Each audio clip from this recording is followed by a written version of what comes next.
আমরা যখন কোনো কিছু ইনভেস্ট করি সেখান থেকে আমরা রিটার্ন চাই। সো পৃথিবীতে সবচেয়ে বেশি রিটার্ন আপনি বলতে পারবেন কিসের থেকে পাওয়া যায়? আমরা তো অনেক কিছুতে ইনভেস্ট করি, আমরা ব্যাংকে টাকা রাখি, ফিক্সড ডিপোজিট, তাই না? এরপরে আমরা জমি কিনি, আমরা বাড়ি কিনি, এরকমভাবে আমরা কিন্তু বিভিন্ন বস্তুতে আমরা ইনভেস্ট করি, তাই না?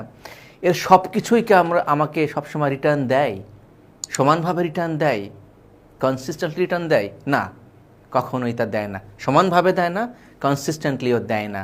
তাহলে দেখা যাচ্ছে যে পৃথিবীর সমস্ত ইনভেস্টমেন্টকে কম্পেয়ার করে দেখা গিয়েছে যে বেস্ট রিটার্ন আসে হলো আমাদের ইনভেস্টমেন্ট অফ সেলফ।